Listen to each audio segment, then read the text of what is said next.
Donc bonjour à tous, ici c'est Jean-Jean, alias Jean-Jean la bricole, et sur cette chaîne on parle de crypto-monnaie, et on parle beaucoup de minage de crypto-monnaie.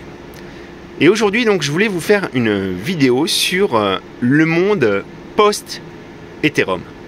Parce que pour ceux qui n'ont pas suivi, donc on a l'Ethereum qui devrait normalement passer du système Proof of Work à Proof of Stake. Donc à partir du moment où il y aura vraiment cette transition, on ne pourra plus miner d'Ethereum. Et bon, vous me direz, effectivement, il y a l'Ethereum, mais il y a plein d'autres coins qu'on peut miner encore. Sauf qu'en fait, l'arrêt du minage Ethereum va avoir de grosses conséquences sur l'ensemble de l'écosystème et sur le minage des autres coins. Et on va regarder ça un petit peu. Je vous ai compilé des chiffres et je vous parlerai aussi des autres vidéos qu'ont fait mes collègues nord-américains notamment, qui sont très intéressantes pour essayer de mieux cerner ce sujet.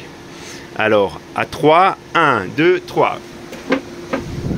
Après cette magnifique transition, nous voilà devant le problème. Alors, donc vous voyez, donc là, on a les chiffres d'IOS, parce qu'IOS, donc qui est un des OS de mining, l'OS de mining number one sous Linux, a des informations en fait sur qu'est-ce que font ces utilisateurs, vu que tout le monde est connecté en fait sur leur serveur, se passe sur leur serveur. Et vous voyez bien en fait au niveau des coins, donc au niveau des statistiques, on a l'Ethereum qui est à 78%. Donc pour ceux qui ont déjà suivi, moi je vous ai déjà présenté ce tableau, et c'est là qu'on voit qu'il y a une grosse problématique, parce qu'en fait tous ces mineurs en fait ils vont devoir quitter l'Ethereum un jour, et ils vont se retrouver à devoir aller sur les autres coins.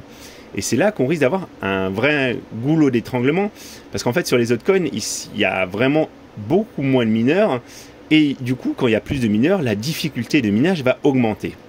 Donc moi j'ai essayé de vous compiler des chiffres en fait sur justement faire des scénarios de qu'est-ce qui pourrait se passer, et pourquoi les gens voient cette migration comme étant la fin du minage d'Ethereum, la fin du mining en fait de façon générale. Donc pour ça, je vous ai fait un petit fichier Excel. Je sais que vous aimez bien mes petits fichiers Excel. Donc là, je vous ai mis en fait un petit peu de façon brute. Pourquoi est-ce que les gens ont peur? Parce qu'en fait, quand on regarde les chiffres, alors j'ai été compilé un petit peu sur les sites le hash rate total d'Ethereum. Donc j'ai trouvé que c'était environ 991 terahash secondes. Et j'ai été compiler les autres chiffres. Alors, j'ai pris l'Ethereum classique, pour ça c'est facile parce que c'est le même algo. Pour le Ravencoin, j'ai dû un petit peu tricher pour essayer de trouver une équivalence sur l'algo, sur les tâches. Donc ce que j'ai fait, c'est que j'ai multiplié par 2 l'algo que j'ai trouvé en fait le hash rate total du réseau, parce qu'on était à 2, alors j'ai plus les chiffres, mais en fait j'ai trouvé que voilà, on était à 2,85 terahash et multiplié par 2 ça fait 5,7 terahash. L'ergo on était à 15,58. Pour l'ergo il faut à peu près diviser par 2, donc j'ai divisé par 2. Et pour le flux j'étais plus embêté parce que c'est pas du tout la même façon de procéder, c'est des solutions par seconde. Donc ce que j'ai fait, c'est que j'ai regardé un petit peu à quoi ça correspondait, et j'ai trouvé que ça correspondait à peu près à 20 000 cartes 3090. Et donc j'ai été rechercher à combien ces cartes en fait représentaient sur l'Ethereum, et j'ai trouvé que ça représentait 2,5 terahash environ. Voilà. Donc là on a la puissance totale, et vous voyez bien en fait en pourcentage on est à 96% pour l'Ethereum. Donc 96% de la puissance est sur l'Ethereum, en partant du fait que ça c'est j'ai pris on va dire les 4 concurrents. J'ai pris 4 concurrents en fait, qui sont à mon avis les plus gros concurrents du réseau Ethereum pour le mining. Voilà. Après c'est bien sûr c'est sujet à controverse, mais c'est ce que j'ai fait en tout cas pour faire cette vidéo. Voilà. Alors ce qu''imaginent les gens en fait, et ce qui fait très peur quand on prend ces chiffres, c'est qu'en fait c'est que ces 991 terahash vont être splittés sur les autres coins. Donc moi j'ai fait une simulation en divisant cette puissance sur les 4 coins. Donc vous voyez pour l'Ethereum classique ça fait 24 terahash, c'est ce qu'on avait, plus 247. Donc 247 c'est 991 divisé par 4. Et ça donnerait 271 terahash de puissance. Ce qui fait que l'augmentation serait de x10. x10. Pour le Ravencoin, 5,7 auparavant, plus 247, ça fait 252.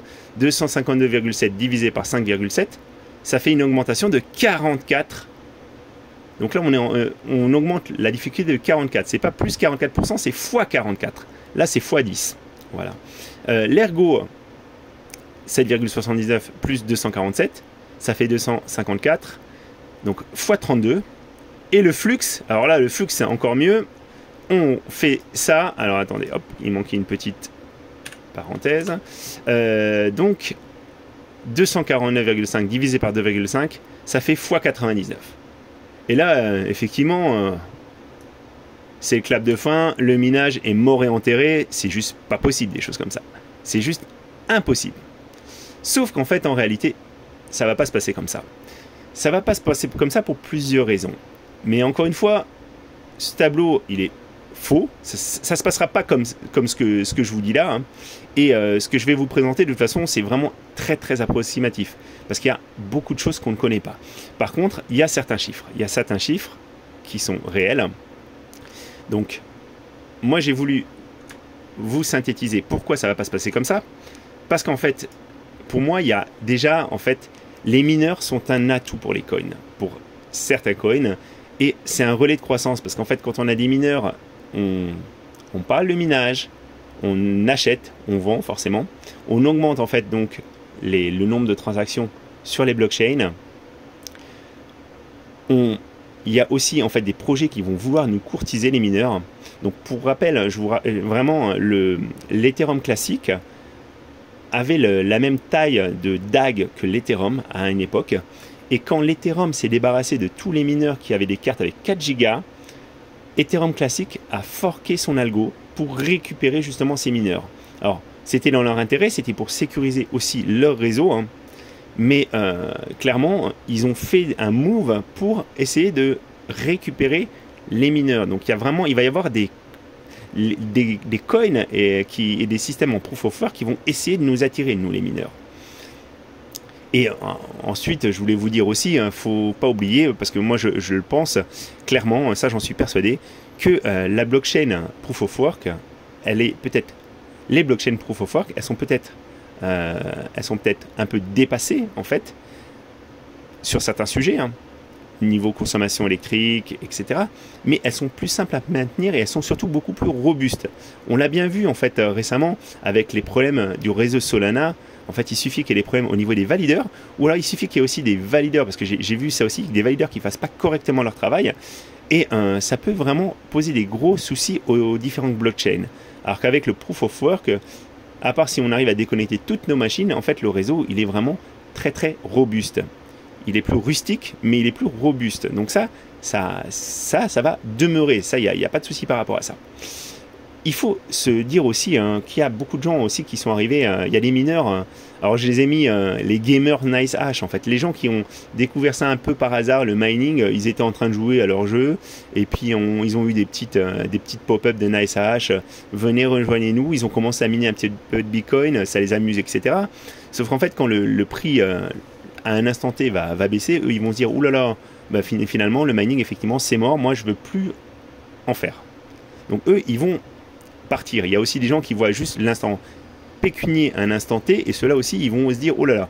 Il y a des gens qui éteignent leur rig, par exemple moi c'est quelque chose, je vous en ai déjà parlé, mais éteindre son rig quand c'est plus profitable, c'est pas une bonne idée. Il faut accumuler des coins parce que justement le marché il baisse et il augmente, et c'est dans les moments où le marché était le moins profitable, le moment où je gagnais le moins d'argent, que j'ai fait les meilleures affaires, parce que j'ai accumulé des coins, et quand c'est reparti à la hausse, j'ai pu m'en délester en faisant de très très belles plus-values, notamment sur l'Ethereum classique.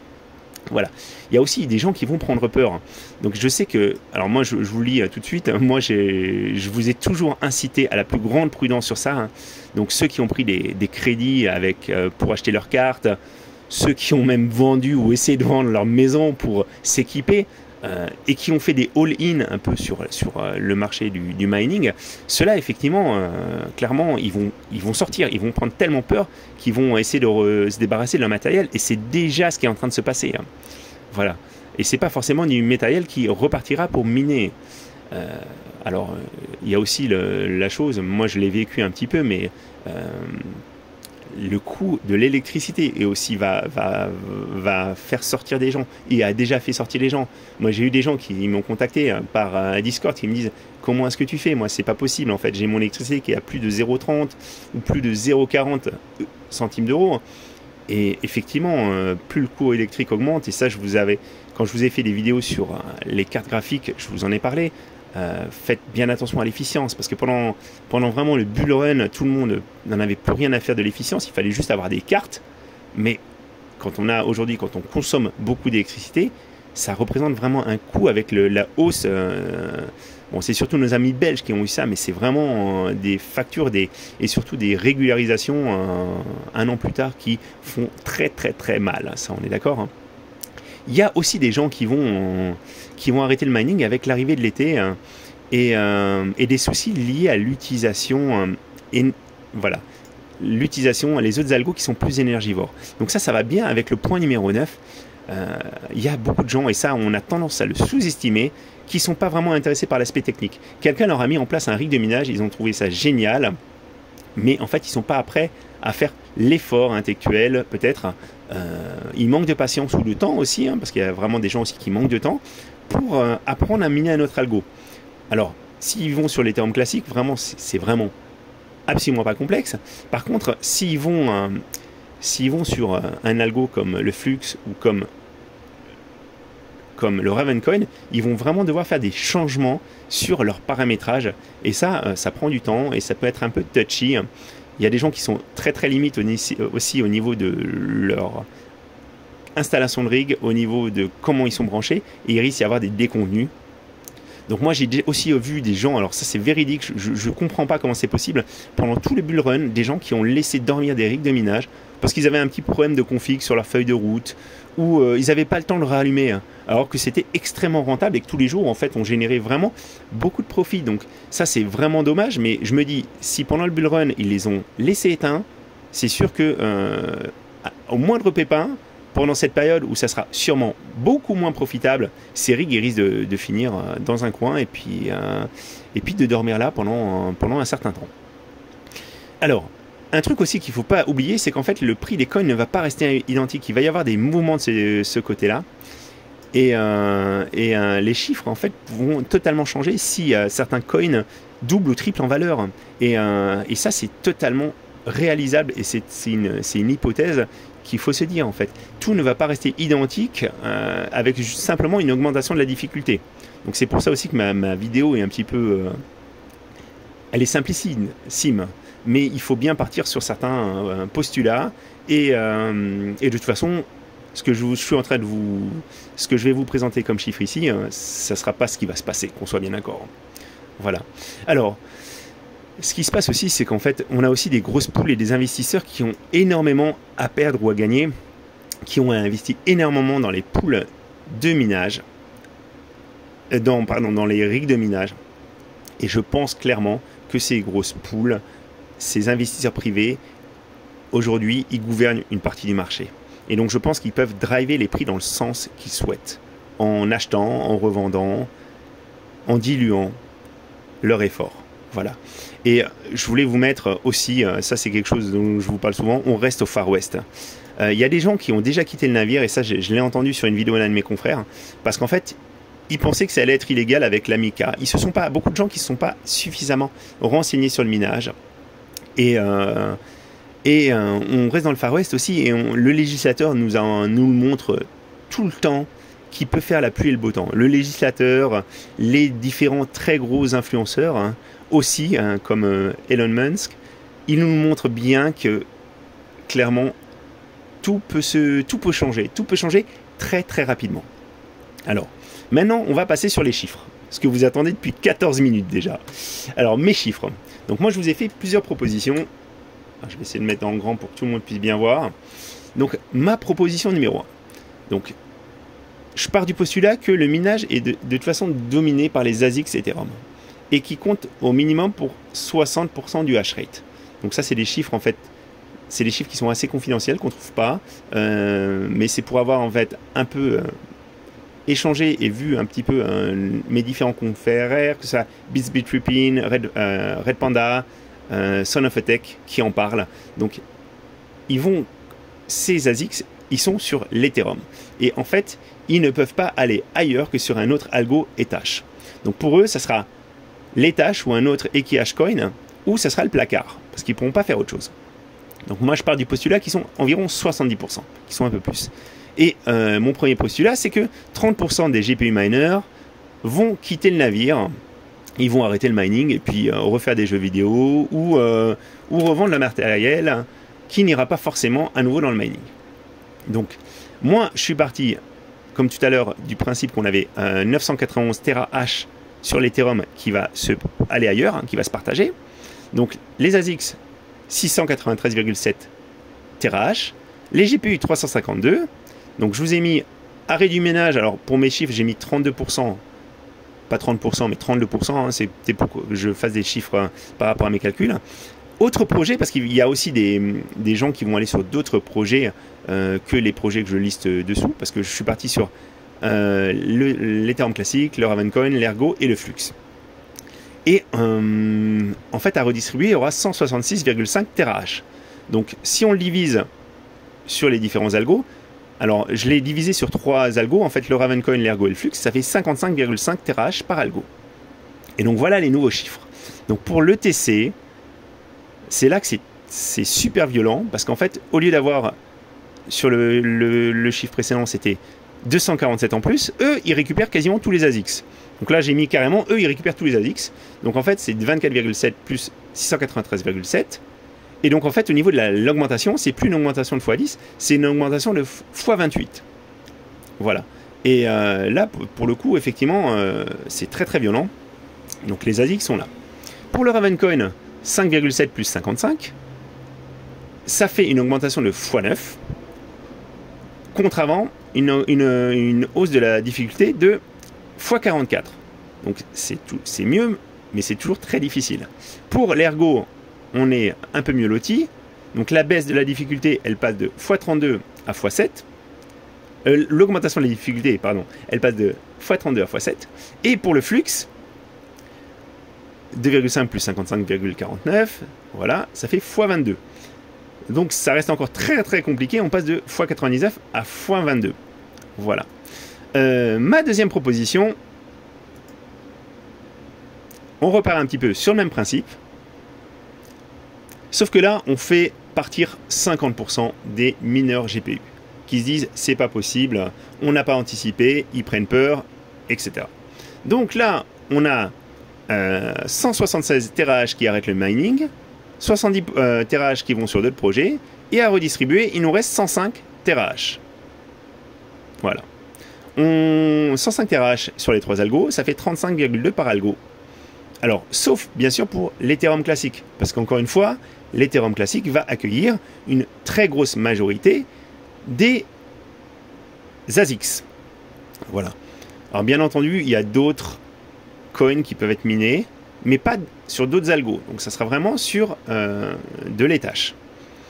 Donc on a, pour le Ravencoin, cette fois-ci la hausse, elle est plus que de x7, la hausse de la difficulté. Donc ouais, c'est pour ça, je vous l'ai mis. Baisse de la difficulté, dans mon premier cas de figure c'était x44, là on est à x7. Donc c'est vraiment bien meilleur. Pour l'Ergo, on est à x5. Donc au lieu d'être à x32, on est à x5 avec cette solution. Et pour le Flux, on se retrouve à x16. Donc au lieu d'être à x99 dans la première simulation, on est à x16, x17. Donc ça reste très très fort quand même, qu'on soit bien d'accord. Mais que ce soit pour le Ravencoin, l'Ergo ou le Flux, c'est nettement moins que ce qu'on voyait avant. Voilà. Et je voulais un petit peu en finir avec ça, en nous disant, en remettant un peu les choses en perspective. Parce qu'en fait, l'EIP 1559, elle devait nous rendre pauvres. Il y a eu beaucoup de mineurs, y compris des collègues comme Monsieur TK, qui avaient très très peur de cette EIP 1559. Parce que ça devait en fait nous réduire nos rewards. Et effectivement, en réalité, ça nous les a réduits de 20 à 30%. Mais au niveau des revenus, en fait, pour l'instant, le prix de l'Ethereum s'est vraiment apprécié. Et je voulais revenir aussi par rapport à ça, parce qu'en fait, depuis que j'ai commencé la chaîne, la difficulté du réseau Ethereum, elle était à 3,5 pétahash, et aujourd'hui, plutôt au 5 mai, elle est à 13,8 pétahash. Donc en fait, la difficulté de minage a fait presque 4. Donc on devrait être 4 fois plus pauvre. Mais en pratique, entre cette date et ce jour, vous voyez bien, en fait, le prix de l'Ethereum a fait presque x5. Donc en fait, effectivement, quand on regarde les chiffres et quand on se base uniquement sur la difficulté, ça fait vraiment très très peur. Mais par contre, ça ne veut pas dire qu'il va pas y avoir aussi des ajustements au niveau du prix des coins. Et il faut vous dire aussi, ça on l'a déjà vécu à plusieurs reprises, il y a déjà eu des projets comme le Ravencoin qui ont fait des halvings, qui ont divisé par 2 le nombre de coins par bloc. Donc ça, normalement, ça devrait vraiment diviser par 2 les profits des gens. Sauf qu'au bout d'un certain temps, il y a un rééquilibrage qui se fait. Il y a un rééquilibrage parce qu'en fait, il va sûrement y avoir des gens qui vont aller sur d'autres coins. Il va y avoir des nouvelles créations. La nature a horreur du vide. Et je suis persuadé qu'on va avoir des petites surprises par rapport à ça. On a Son of a Tech, qui est un de mes idoles sur YouTube, qui a incité les gens à faire une migration pour qu'on sorte de l'Ethereum, pour qu'on aille sur d'autres algos pour le 13 mai. Donc le 13 mai, faire un test, en fait un genre de test où les mineurs sortent du réseau Ethereum pour voir ce que l'on représente, aussi la force qu'on représente, parce qu'on est quand même nombreux à avoir des petites fermes plus ou moins grandes de minage chez soi. Et il a invité son confrère Red Panda à le rejoindre, et Red Panda a accepté de migrer ses rigs sur d'autres coins pour voir un petit peu l'impact que ça va avoir. Alors je pense pas qu'on va avoir un très gros impact, mais je trouve que c'est une très bonne proposition, qu'on essaye un petit peu de se projeter sur l'après Ethereum, parce qu'on en a marre de cet Ethereum qui n'arrête pas de rester et de partir, et qui fait qu'on n'arrive pas à se projeter dans le futur. Voilà. Donc pour compléter cette vidéo, si vous voulez aussi un petit peu affiner vos calculs, parce que moi je suis vraiment c'est très succinct ce que je vous ai fait, qu'on soit bien d'accord. On a mon confrère Sébastien qui a fait des tests, qui a fait un fichier Excel. Donc lui, il a fait un truc super sympa, beaucoup plus complet que moi, avec des projections, pour que les gens essaient de se projeter un petit peu en fonction de leur prix de l'énergie, etc. Donc il a une vidéo, dessous il y a les liens, parce qu'il a fait son spreadsheet, il vous a fait des liens. Donc vraiment, allez voir un petit peu. De toute façon, que ce soit lui ou moi, on n'a pas la vérité, on ne détient pas la vérité, on ne sait pas ce qui va se passer, on ne sait toujours pas quand est-ce que va s'arrêter ce satané Ethereum aussi. Donc on peut simplement imaginer. Donc moi je voulais imaginer un petit peu avec vous ce que ça va donner. 1 x 5 sur l'ergo, c'est pas... ça sera difficile, mais si le coin prend de la valeur, c'est jouable. Bon, le flux, c'est un petit peu plus compliqué, mais il y a tellement de jolies choses avec les nouveaux listings, etc., qu'il se peut qu'on ait vraiment des surprises aussi à ce niveau-là. Et encore une fois, il se peut aussi que les coins nous fassent des belles surprises, les personnes qui sont derrière aussi. Donc, seul l'avenir nous dira ce qui va se passer. Voilà, j'espère que ça vous a intéressé.